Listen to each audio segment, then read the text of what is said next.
We've been working on getting some water improvements done there at Phipps Bend. We've met with, about everybody I know to meet with on that, but one of the things that was holding up the, water tank situation is under the agreement that we got with the first utility, not the first utility, but Savorsville Utility District, is that we maintain the road up to the water tank. And Terry, if you want to give a report on that, I know Terry's met with various ones over the situation. They're saying to go up the hill now with heavy equipment and stuff. So. Well, I had a couple of guys come and give us some written quotes. Rebecca has those, and a couple more, some verbal quotes.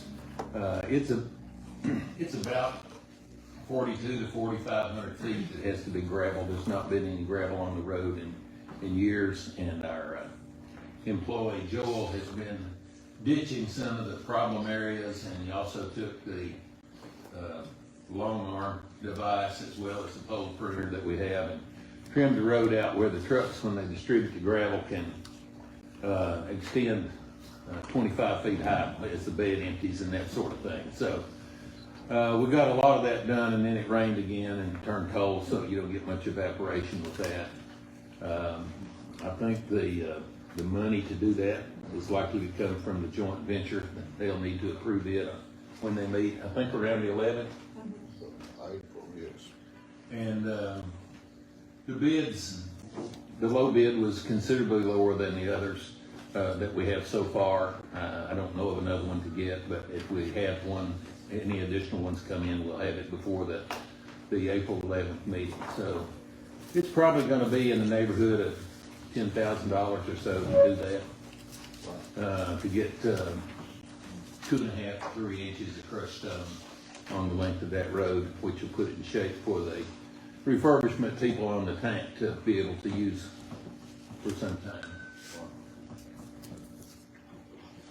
Is there any questions of anybody on that? Like I say, that pile of wood we taken up at the next 15 minutes meeting, I think we've got the money there to cover that expense. Another item that's not along that same line, the door on the maintenance building we're having issues with, and I know I was up there one day and R&M door was there. You want to tell them about that? R&M wouldn't give us an exact quote because the guy that was there didn't have an extension ladder to see how many of the rollers and what have you were going to be, but it's going to be in the neighborhood of $950 to as much as $1,100.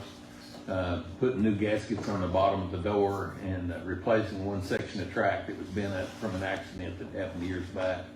The door is hung a time or two, and with a little bit of encouragement from our maintenance guy was able to get it back, and we were afraid it would hang and wouldn't be able to secure the building. So we went ahead and told them to come ahead and put it on their schedule to order the parts and come repair it. So I expect that'll happen within the next 10 days or so. Calvin, what's going on with engineering group?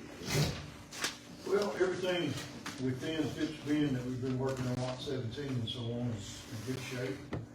As far as progress to where we need to be, we're ready to entertain opportunities, if you will. The big news I'm really excited to report is we've got to go ahead from rural development to bid the tank rehab and water line improvements in the park that belongs to Savorsville Utility. As you know, we've been waiting on approval now for years, and so that's good news. That project will be bid probably in the coming weeks, with bid opening probably in early May, and we're probably looking at construction this summer to get those water line improvements and interconnect, and then the tank rehab. So it's good timing with the access road improvements. We've also been working with Project Heat, and helping them with some site layouts and so on. Working with Jeremy and his folks on the water line improvements, from Churchill West. Another good example of how this group and several others came together and, got the state on board to get us some, very good funding to do these projects. So, that's really about all I've got to report. Happy to answer any questions y'all might have. Anybody? I will say that, excuse me, we continue to work with Cardinal Glass. They are in the glass making business. They do not want to be in the utility business. So we're working with them to get water from the First UD, and still looking at some options for their sanitary sewer. They're operating a sanitary sewer treatment plant that is very, very old. It was built in the late 60s. The plant needs to be replaced. Rather than spend money to replace that plant, they're looking to do some other options. And, quote, get out of the utility business. So, continue to work with them. I feel really good about this project. It's going to enable us to up the line size to Cardinal Glass where they can purchase, instead of having to make industrial water, it's going to be cheaper on them to be able to just purchase it over time.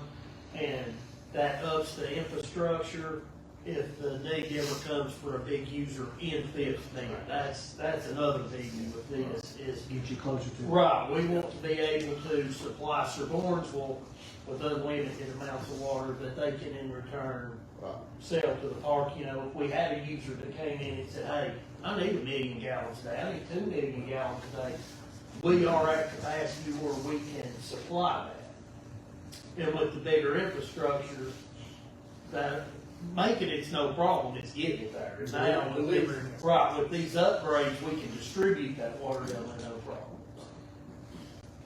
That's good. I tell you, it's amazing when you get everybody working together on the same page, what you get done, and the help that's available out there through the state and through the federal government, it's amazing. So we appreciate all the help that you all give us.